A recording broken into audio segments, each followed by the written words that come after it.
Na verdade, cada um desses constituía, por sua vez, um volume. Mas depois, por questões didáticas, para questão de melhor compreensão e até de ensino e de apreensão, se dividiu então em livros, então em capítulos, em versículos, e nós temos aqui da forma como está em nossas mãos hoje.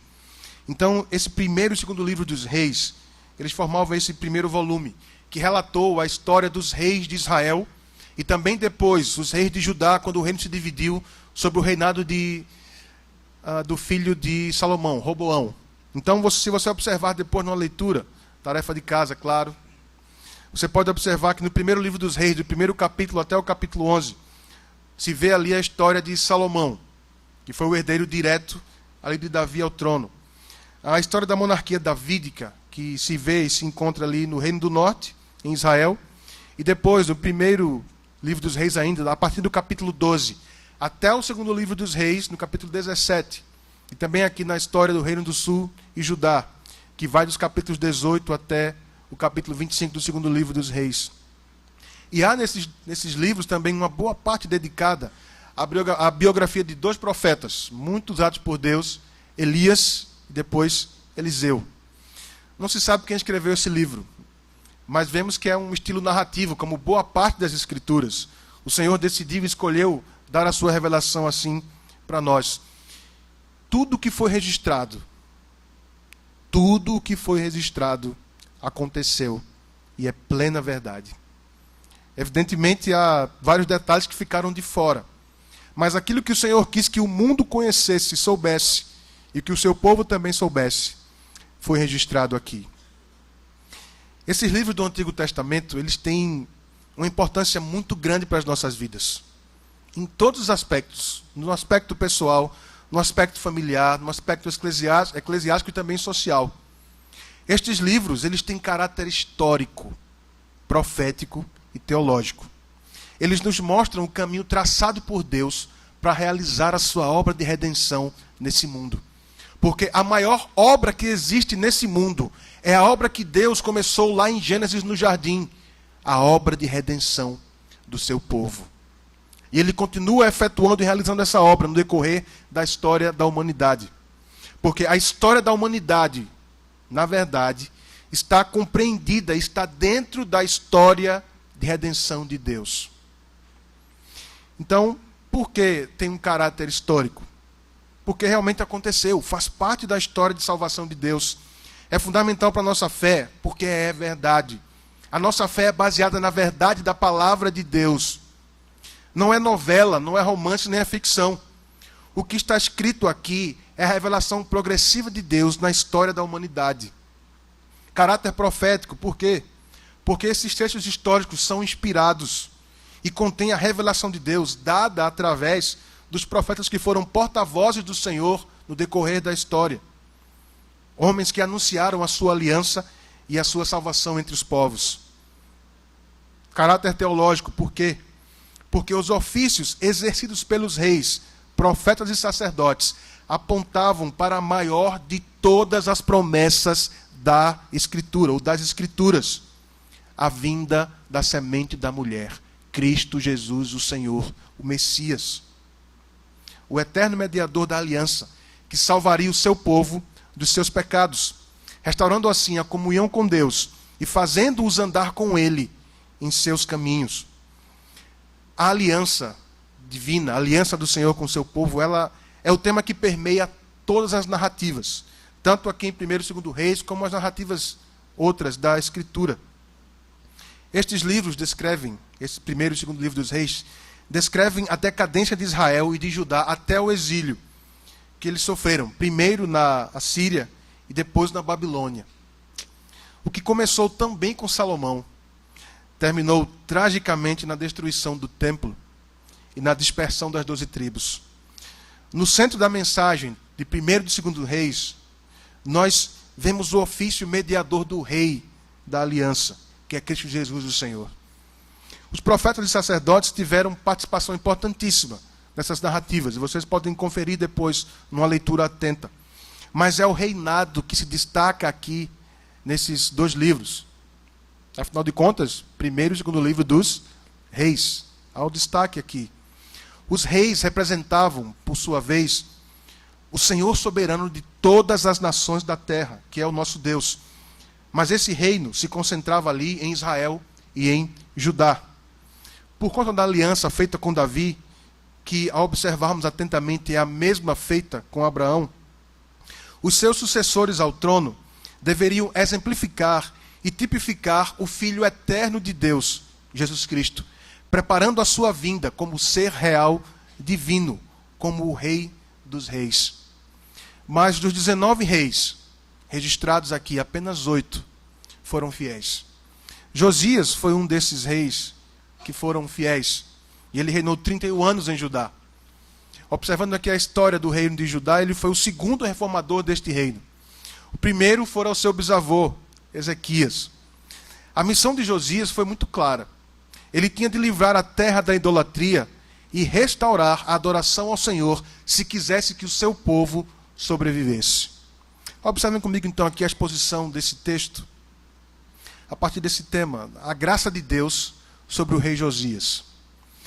Nós vamos ver aqui no primeiro e segundo versículos a graça de Deus sobre o rei Josias, que o conduziu a andar em retidão diante do Senhor. A graça de Deus sobre o rei Josias, em primeiro lugar, o conduziu a andar em retidão diante do Senhor. Observe aqui o primeiro e segundo versículos. O Senhor estabeleceu, tanto no reino do norte quanto no reino do sul, 2 estereótipos. Um padrão de retidão e um padrão de impiedade. Jeroboão foi o referencial de impiedade no reino do norte. E Davi foi o referencial de retidão no reino do sul. Quando um rei de Israel era mau, se registra que ele andou nos caminhos de Jeroboão, filho de Nebate. Quando um rei era reto e temente ao Senhor, se registra aqui que ele andou nos caminhos de Davi, seu pai. Então, a graça de Deus sobre o rei Josias o conduziu a andar em retidão diante do Senhor. Você vai observar isso aqui no segundo versículo. Veja comigo. Fez ele o que era reto perante o Senhor, andou em todo o caminho de Davi, seu pai, e não se desviou nem para a direita, nem para a esquerda. Então, o rei Josias foi realmente um protótipo de retidão. Ele exemplificou e tipificou a retidão de Davi, seu pai. Em segundo lugar, a graça de Deus sobre o rei Josias o conduziu a reformar o templo do Senhor. Observe comigo aqui o 3º ao 7º versículos. No 18º ano do seu reinado, o rei Josias mandou o escrivão Safã, filho de Azalias, filho de Mesulão, à casa do Senhor, dizendo: sobe a Ilquias, o sumo sacerdote, para que conte o dinheiro que se trouxe à casa do Senhor, o qual os guardas da porta ajuntaram do povo. Que o deem nas mãos dos que dirigem a obra e têm a seu cargo a casa do Senhor, para que paguem aqueles que fazem a obra que há na casa do Senhor, para repararem os estragos da casa, aos carpinteiros, aos edificadores e aos pedreiros, e comprem madeira e pedras lavradas para repararem os estragos da casa. Porém, não se pediu conta do dinheiro que se lhes entregara nas mãos, porquanto procediam com fidelidade. Então, para vocês entenderem um pouquinho do contexto anterior aqui ao reinado de Josias, o avô de Josias, o rei Manassés, filho de Ezequias, ele profanou o templo do Senhor e levantou muitos altares, quebrando deliberadamente a aliança. Quando você observa a história de Manassés, você vai ler lá que ele foi feiticeiro, agoureiro, adivinhava pelas nuvens e chegou inclusive a sacrificar os seus filhos ao deus chamado Moloque. Tenta imaginar que coisa horrível esse homem fez em Judá. Sacrificar os próprios filhos a um deus chamado Moloque.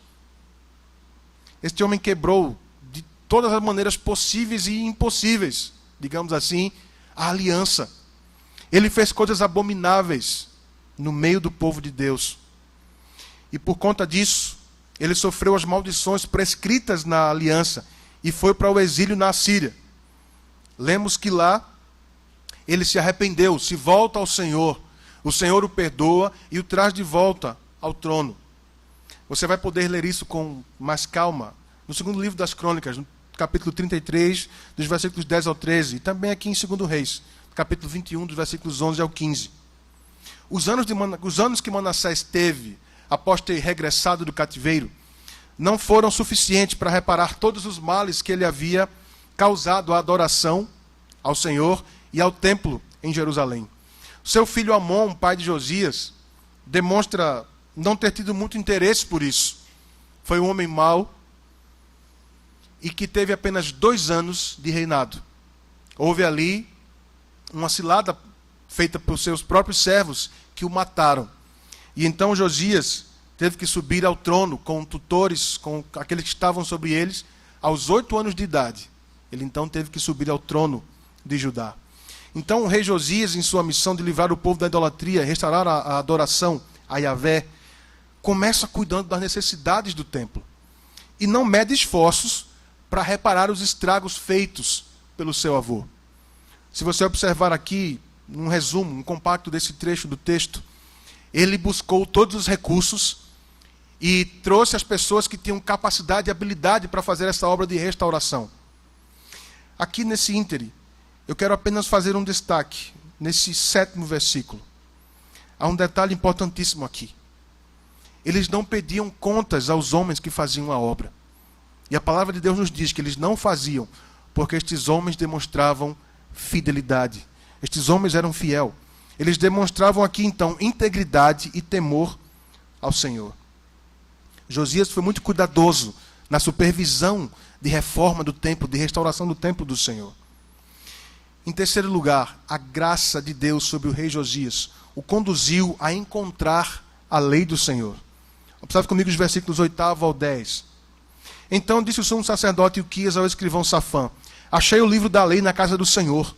Ilquias entregou o livro a Safã e este o leu. Então o escrivão Safã veio ter com o rei e lhe deu relatório dizendo: teus servos contaram o dinheiro que se achou na casa e o entregaram nas mãos dos que dirigem a obra e têm a seu cargo a casa do Senhor. Relatou mais o escrivão Safã ao rei dizendo: o sacerdote Ilquias me entregou um livro. E Safã o leu diante do rei. Em meio a essa reforma, o sumo sacerdote Ilquias disse ter achado o livro da lei. Provavelmente era uma cópia de Deuteronômio, ou boa parte, ou grande parte dele. Ele informa o escrivão Safã que o lê e depois presta relatório ao rei Josias, que lê este livro diante deste. Então, nós vemos aqui que o Senhor foi conduzindo cada uma das coisas para restaurar o seu povo. E ele usou o rei Josias em cada uma dessas etapas. É claro que ele tinha ali servos fiéis, homens como Ilquias, sumo sacerdote, e outros nomes que estão relatados aqui. Mas que fique claro que foi a graça de Deus quem conduziu o rei Josias e os seus servos a encontrarem o livro da lei e novamente terem o conhecimento da palavra do Senhor e de saberem como proceder pessoalmente e diante do povo. Em quarto lugar, a graça de Deus sobre o rei Josias o conduziu a quebrantar-se diante do Senhor. Os versículos 11 ao 13, vejam comigo. Tendo o rei ouvido as palavras do livro da lei, rasgou as suas vestes. Ordenou o rei a Ilquias, o sacerdote, a Aicão, filho de Safã, a Acbor, filho de Micaías, e Safã, o escrivão, e a Asaías, servo do rei, dizendo: ide e consultai o Senhor por mim, pelo povo e por todo o Judá, acerca das palavras deste livro que se achou, porque grande é o furor do Senhor, que se acendeu contra nós, porquanto nossos pais não deram ouvidos às palavras deste livro, para fazerem segundo tudo quanto de nós está escrito. Então, ao ouvir as palavras deste livro da lei, o rei rasga as suas vestes. Este ato expressava um sentimento de calamidade, de desgraça e de angústia profunda. Em seguida, Josias dá ordem a Ilquias, Safã, Aicão, Acbor e Asaías para consultarem o Senhor. O conteúdo do livro deixou o rei Josias aterrorizado. Nele continha os termos da aliança com as suas estipulações. Os mandamentos dados pelo Senhor. O Senhor se apresenta e diz: olha, eu sou o Senhor teu Deus, que te tirei da terra do Egito, da casa da servidão. Agora vocês vão fazer isso. E o Senhor deu então os mandamentos, que são as estipulações da aliança. E quando ele ouviu também as sanções, ou seja, cumprindo e obedecendo, o povo receberia a bênção de Deus, o bem, e seriam então tremendamente abençoados por ele. Todavia, se desobedecessem, eles também teriam o mal, a maldição sobre eles. Então, ele temeu pelo furor da ira do Senhor que viria sobre ele e sobre o povo por não terem cumprido a aliança. Esse temor tomou conta do coração de Josias. Ele, sem dúvida, rasgou as suas vestes. Deve ter pranteado e chorado diante do Senhor, orado e o buscado. Nós vamos ver aqui, em quinto lugar, a graça de Deus sobre o rei Josias o conduziu a consultar o Senhor. Dos versículos 14 ao 17. Então o sacerdote Ilquias, Aicão, Acbor, Safã e Asaías foram ter com a profetisa Ulda, mulher de Salum, o guarda-roupa, filho de Tikvá, filho de Arás, e lhe falaram. Ela habitava na cidade baixa de Jerusalém. Ela lhes disse, assim diz o Senhor, o Deus de Israel, dizei ao homem que vos enviou a mim, assim diz o Senhor, eis que trarei males sobre este lugar e sobre os seus moradores, a saber, todas as palavras do livro que leu o rei de Judá. Visto que me deixaram e queimaram incenso a outros deuses, para me provocarem a ira com todas as obras das suas mãos, o meu furor se acendeu contra este lugar e não se apagará. Os homens enviados por Josias foram a profetisa Ulda. Alguém pode perguntar, mas será que não havia profetas homens ali? Eu quero lembrar vocês aqui o contexto. O avô de Josias foi um homem tremendamente mau durante boa parte do seu reinado. E muitos profetas foram mortos. A tradição e muitos comentaristas, historiadores do Antigo Testamento, creem, muitos deles, que o profeta Isaías fora cerrado ao meio justamente sobre o reinado do rei Manassés. E é claro que os profetas devem ter fugido. E não havia ali então profetas, pelo menos por um tempo, que fossem fiéis e confiáveis. Talvez, prestem muita atenção, talvez tenha sido essa a razão pela qual Josias fora conduzido ou direcionado a consultar então a profetisa Ulda, como vemos aqui no texto, que morava na cidade baixa, na parte baixa de Jerusalém, e deve ter tido testemunho ali diante do rei de que era uma mulher usada pelo Senhor. E então ele vai e manda consultar esta mulher. Ela então lhes transmitiu a palavra do Senhor, que foi direta para o rei Josias. Ele confirmou, ou ela confirmou, melhor dizendo, o temor que tomou conta do coração do rei. O povo sofreria as consequências por terem transgredido a aliança, não cumprindo o que estava escrito no livro da lei, e também por toda a sua idolatria. O Senhor, mais uma vez, usa um dos seus servos, uma serva sua, profetisa Ulda, para confirmar sua palavra. Para, mais uma vez, confirmar diante do seu povo de que aquilo que ele promete, ele cumpre. De que com Deus não se brinca. De Deus ninguém zomba. As pessoas têm, às vezes, um equívoco, um engano muito grande no coração quando dizem que Deus é amor, Deus é amor, Deus é amor. Deus é amor. Sua palavra diz. Mas Deus também é justo, Ele é justiça. E Ele também, sua palavra, estabelece princípios para que o seu povo não brinque, não zombe do seu nome, nem da sua aliança. E saibam que as suas promessas serão cumpridas, tanto para o bem quanto para o mal. De Deus não se zomba. Aquilo que o homem semear, isso também se fará. Aqui em sexto ainda, a graça de Deus sobre o rei Josias o conduziu à misericórdia do Senhor. Versículos 18 ao 20. Porém, ao rei de Judá, que vos enviou a consultar o Senhor, assim lhe direis, assim diz o Senhor, o Deus de Israel, acerca das palavras que ouviste. Porquanto o teu coração se enterneceu e te humilhaste perante o Senhor, quando ouviste o que falei contra este lugar e contra os seus moradores, que seriam para a assolação e para a maldição, e rasgaste as tuas vestes, e choraste perante mim, também eu te ouvi, diz o Senhor. Pelo que, eis que eu te reunirei aos teus pais, e tu serás recolhido em paz à tua sepultura, e os teus olhos não verão todo o mal que hei de trazer sobre este lugar. Então levaram eles ao rei esta resposta.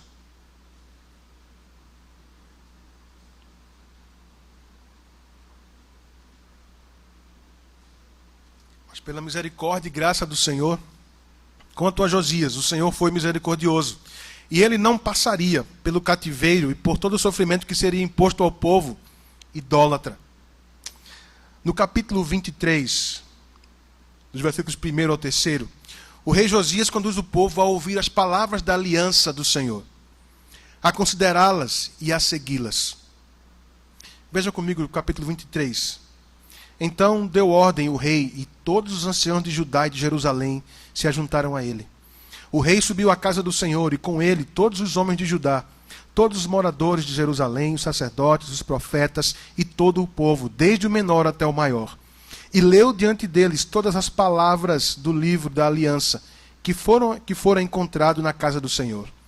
O rei se pôs em pé junto à coluna, e fez aliança entre o Senhor, para o seguirem, guardarem os seus mandamentos, os seus testemunhos e os seus estatutos, de todo o coração e de toda a alma, cumprindo as palavras desta aliança, que estavam escritas naquele livro.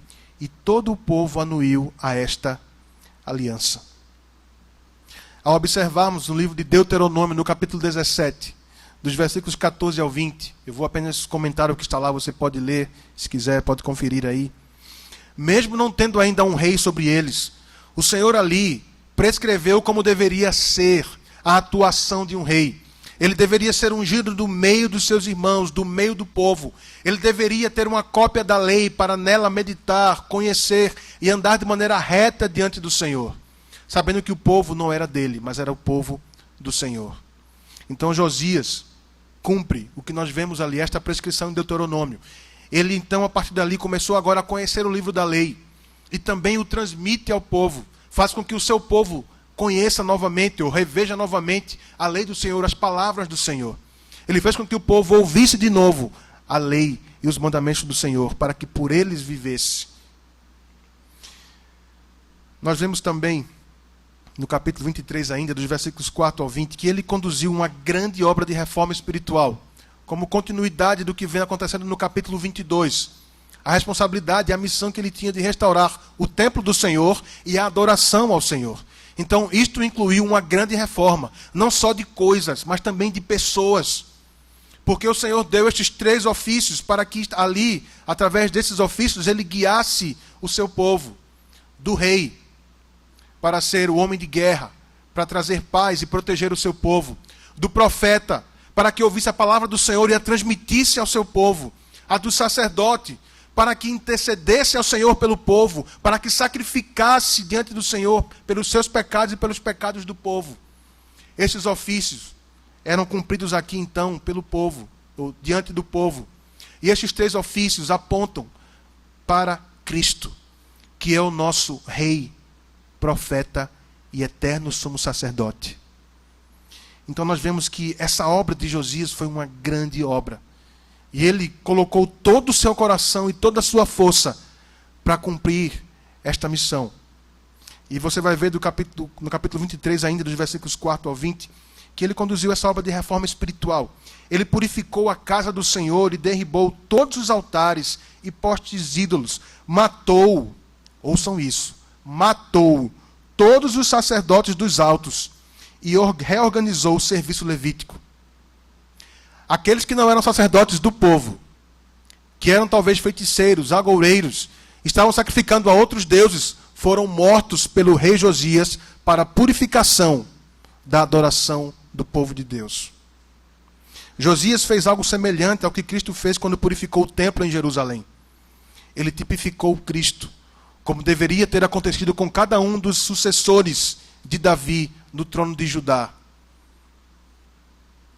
No capítulo 23 ainda, nós vamos ver dos versículos 21 a 23. Vemos o maior relato aqui, o relato da maior Páscoa celebrada em Israel. Nunca houvera uma Páscoa como aquela celebrada pelo rei Josias. Sabemos bem o significado da Páscoa.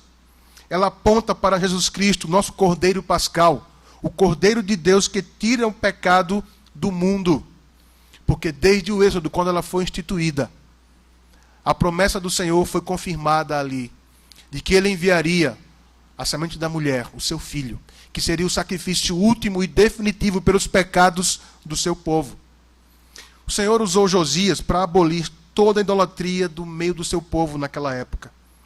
No capítulo 23 ainda, no versículo 25, eu quero que você observe comigo. Capítulo 23 e versículo 25. Antes dele, antes de Josias, não houve rei que lhe fosse semelhante, que se convertesse ao Senhor de todo o seu coração e de toda a sua alma e de todas as suas forças, segundo toda a lei de Moisés, e depois dele nunca se levantou outro igual. O Senhor mesmo dá esse testemunho acerca do rei Josias. Ele fora então recolhido em paz e colocado no jazigo, provavelmente o jazigo da família real lá em Jerusalém. Mesmo com toda essa reforma, o Senhor manteve a sua palavra. Israel e Judá foram levados ao cativeiro por conta da quebra da aliança divina. Nos capítulos 24 e 25, você pode fazer uma leitura depois mais atenta e conferir que lá estão os registros do cativeiro de Judá, sob Nabucodonosor. Foram levados para a Babilônia. Meus queridos, que aplicações então temos para nós aqui a partir desse texto? Primeiro, fica muito claro para mim e para você, que se nos afastarmos da palavra de Deus, não podemos esperar que coisas boas aconteçam em nossas vidas. Eu não estou colocando isso aqui como um tipo de pragmatismo, mas eu estou colocando como uma condição que Deus deu ao seu povo. Se vocês obedecerem, vocês colherão os frutos da obediência, que será a minha bênção sobre vocês. Consequentemente, se nos afastamos, se desobedecemos, não podemos esperar que a bênção e o bem venham sobre nós. Aqueles que são dele, aqueles que são do povo de Deus, eles têm os seus mandamentos para os conhecer, os amar e os praticar. Os seus mandamentos são maravilhosos, são preciosos. Eles visam nos conduzir pelo caminho eterno do nosso Deus. E também visam o nosso bem-estar pessoal, familiar, eclesiástico e social. Isto vem como uma consequência. Porque a prioridade é que nós andemos em retidão diante do Senhor. Que nós nos agrademos do Senhor. Que nós o glorifiquemos. Que nós vivamos para o louvor da sua glória. O que vem depois é consequência e bênção do Senhor para nós. Segundo, ao olharmos nossa vida pessoal, familiar, eclesiástica e social, nós percebemos que precisamos de uma reforma, de um avivamento genuíno. Precisamos atentar para Deus com toda a nossa seriedade. Nós não podemos ser enganados ou estar equivocados a respeito de nós mesmos. Não podemos pensar de nós além do que convém. Porque tanto eu quanto você sabemos o quanto nós somos pecadores. Os que convivem bem perto de nós sabem quão grandes pecadores nós somos. Paloma casou com um grande pecador, quase 1,90 m. Ela sabe o quão pecador eu sou. Meus irmãos que viveram comigo desde criança sabem o quanto eu sou pecador. Meus amigos mais próximos também. E eu sei que você sabe as limitações que você tem, as fraquezas que você tem, as inclinações do teu coração para a idolatria, para o pecado. Porque nós somos pecadores e somos fracos. Precisamos que o Senhor nos reforme o coração. Precisamos que o Senhor nos ajude a nos despojar do velho homem e a nos revestir do novo homem, criado segundo Deus. Terceiro, não podemos ser passivos a tanta idolatria que vivemos e nutrimos em nossos corações. A idolatria visível é fácil de ser condenada. Quando alguém se posta diante de uma imagem, é fácil olhar e condenar. Mas e a idolatria que está lá dentro do coração? Que levanta altares e que ninguém vê? Esse tipo de idolatria é difícil, às vezes, até da gente conseguir perceber. Mas o Senhor nos faz ver e nos faz perceber pela sua palavra. Ele coloca pessoas que convivem conosco para nos ajudar a perceber nossos pecados. Isso começa em casa, com a esposa, com o marido, com os filhos, com os pais. Eles são instrumentos de Deus para nos fazer perceber muitas vezes quais são os ídolos que estão dentro dos nossos corações. Eles nos ajudam a perceber que tipo de altares erigimos e levantamos em nossos corações. A propósito, quais são as coisas que tomam o lugar de Deus no teu coração? Quais são as pessoas que tomam o lugar de Deus no teu coração? Tua esposa, teu marido, teus filhos, teus netos. Quais são as coisas que talvez tenham tomado o lugar de Deus no teu coração? Os teus estudos, teu trabalho, tua empresa? Ou será que os dois? Ou será que você e eu temos coisas e pessoas que estão no coração como ídolos, que tem um altar aqui garantido, e que dia após dia nós sacrificamos a eles, nós adoramos e servimos a eles? Quarto, por mais que estejamos buscando santidade e consagração, não podemos nos contentar com tão pouco. O Senhor tem muito mais para nós, meus irmãos. O nosso alvo é a semelhança com o Senhor Jesus. Os padrões das Escrituras são inigualáveis, desafiadores e ao mesmo tempo prazerosos. Você tem ideia do que é ter sido escolhido, escolhida para ser semelhante ao Rei dos Reis e Senhor dos Senhores? Você tem ideia da dimensão do que é ser embaixador do Rei dos Reis, que criou todo esse universo, que nos deu tão grande salvação, que envia seu próprio Filho para morrer em nosso lugar, para nos salvar, nos transporta do reino das trevas para o reino do Filho do seu amor. Vai nos buscar para nos tomar para si, para adentrar a eternidade e vivermos com Ele. Eu quero perguntar para você, você está contente com a vida que você está vivendo hoje? Você acha que é suficiente as orações que você faz? Você acha que é suficiente a consagração que você faz? Você acha que é suficiente o quanto você lê a Escritura? Você acha que é suficiente o quanto você busca praticar a Escritura? Você acha que o que você faz hoje é suficiente para agradar a Deus? De acordo com as Escrituras. Meus queridos, nós temos que admitir diante de Deus que todos nós estamos aquém daquilo que Deus estabeleceu para que nós vivamos. Tanto eu como você vivemos uma luta diária. Uma luta diária. Uma luta às vezes até para pegar a Bíblia e ler um versículo. Uma luta grande para pegar 5 minutos para fazer uma oração. Uma luta grande às vezes para olhar assim, sentado de joelho, em pé. Como é que eu oro? Oro. A dificuldade que temos para amar a Deus, colocá-lo em primeiro lugar. A dificuldade que temos para colocar o nosso próximo, para pelo menos tentar amar assim como amamos a nós mesmos. Como é difícil. O quanto estamos aquém disso. Nós não podemos ficar contentes pela maneira como estamos vivendo diante do Senhor hoje. O Senhor tem muito mais para nós. Nós temos muito mais que o buscar. Temos muito mais que nos entregar e nos consagrar a Ele do que o temos feito agora. Se é que temos feito. Igreja reformada e sempre reformando. Quer dizer, igreja que volta às Escrituras e está sempre voltando, todos os dias. Não é mudança no culto, não é mudança nos ministérios, não é mudança nos programas, não é inovação. É uma reforma interior, produzida apenas pelo poder da palavra de Deus, no coração, pelo seu Espírito Santo. Não há outra maneira. Não há outra maneira. Nessa perspectiva, a minha vida pessoal e a tua precisam de uma reforma que só pode vir do alto. Que só pode vir do Espírito Santo de Deus pela sua palavra. A minha vida conjugal e a tua precisam de uma reforma. Enquanto pai e mãe, a tua vida também precisa de uma reforma. Enquanto filhos, a nossa vida precisa de uma reforma. Enquanto pastores e presbíteros, o nosso ministério precisa de uma reforma de Deus.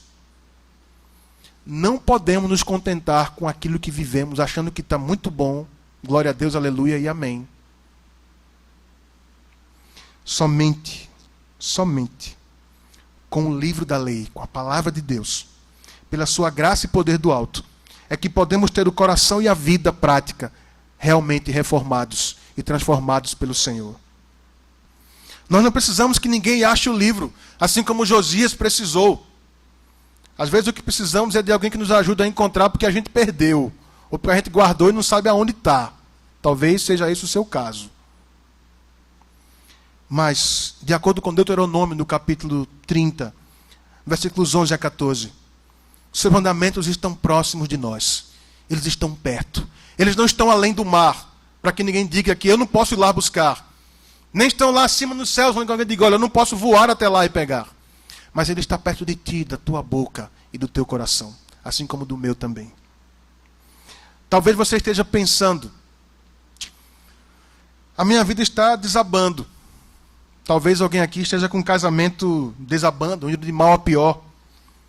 Talvez alguém diga, eu não sou um bom marido. Ou outra, eu não sou uma boa esposa. Ou alguns aqui, eu não sou um bom filho, não sou uma boa filha. Eu não sou um bom pai, não sou uma boa mãe. Eu não sei como agir. Faça como o rei Josias. Busque a Deus de todo o coração. Porque o Senhor está aqui, Ele está pronto a te ouvir. Ele pode restaurar o teu coração. Ele pode restaurar o teu casamento. Ele pode restaurar a tua vida paternal, maternal, a tua vida filial. Ele pode restaurar todas estas coisas, porque para Ele nada é impossível. Mas Ele requer, tanto de mim quanto você, que o busquemos de todo o coração, porque na sua palavra Ele diz, buscar-me-eis e me achareis, quando me buscardes de todo o vosso coração. Serei achado de vós. Ele nos dá o caminho. Ele nos capacita a buscar o caminho. E no final do caminho nós nos encontramos com Ele. Ele nos emana a sua graça, a sua bênção e o bem para o seu povo. Ele está aqui agora, Ele pode te ouvir. O Senhor Jesus Cristo, Ele pode reformar a tua vida. Talvez você viva uma farsa. Talvez você viva de aparência. E não aguente mais viver assim. Talvez você tenha entrado aqui hoje, rapaz, eu quero ouvir uma palavra, alguma coisa que me ajude, porque eu não aguento mais viver essa farsa. Eu vivo de aparência aqui, não aguento mais isso. Não tenho condição de continuar mantendo essa vida de farsa, de aparência, esse engano. Hoje é o dia de começar a reforma e trocar a farsa pela verdade de Deus. Ouça a palavra de Deus. Ouça e atente para o que você ouviu aqui da palavra de Deus. E comece a colocar em prática. Se arrependa dos seus pecados. E confie na mediação do Senhor Jesus. Porque todo aquele que invocar o nome do Senhor será salvo. Todo aquele que invocar o nome do Senhor será salvo. É promessa da sua palavra. De alguns aqui eu conheço alguns problemas. Mas não de todos. Eu não sei, talvez um problema específico que você tenha. Talvez uma área da tua vida que você precise de uma reforma total. O Senhor pode te fazer essa reforma hoje. A partir de hoje Ele pode fazer. Se humilhe como Josias. Ao invés de rasgar as vestes, rasgue o coração diante do Senhor. Clame por sua misericórdia, porque Ele pode te ouvir e Ele pode restaurar a tua vida. Dê esse passo. Confie no Senhor. Confie na sua graça e na sua misericórdia. No decorrer da história da humanidade, nós temos visto o Senhor Deus realizar a sua obra de salvação entre as nações. A partir de Judá, Ele começou a espalhar a sua lei. De lá veio o Messias, de lá veio o Cristo. O Salvador do mundo. Em todos os livros do Antigo Testamento, nós vemos o seu anúncio. De maneira direta ou indireta, está presente ali o anúncio do Messias, do Redentor. Tudo corre de acordo com a sua vontade soberana. Mesmo aqueles terríveis incidentes que aconteceram em meio ao povo, ou com o povo, caos, catástrofes. O Senhor está guiando tudo, sempre guiou e continua guiando para a sua glória e para a sua vontade soberana. Mesmo quando o seu povo se desviava, Ele vinha e salvava o seu povo e os conduzia ao arrependimento e à conversão. O Senhor é bem claro na sua palavra. Buscar-me-eis e me achareis quando me buscardes de todo o vosso coração. Ele tem o domínio pleno sobre a sua igreja, sobre o mundo e sobre aqueles que nele habitam. Todos os que têm feito o povo de Deus pecar e cair em idolatria receberão de acordo com as suas obras. A sua glória Ele não dá a ninguém, nem divide a adoração do seu povo com absolutamente ninguém. As Escrituras estão em nossas mãos para que o conheçamos e cresçamos nesse conhecimento até o dia da sua vinda. Toda a glória ao Pai, ao Filho e ao Santo Espírito. Maranata. Amém.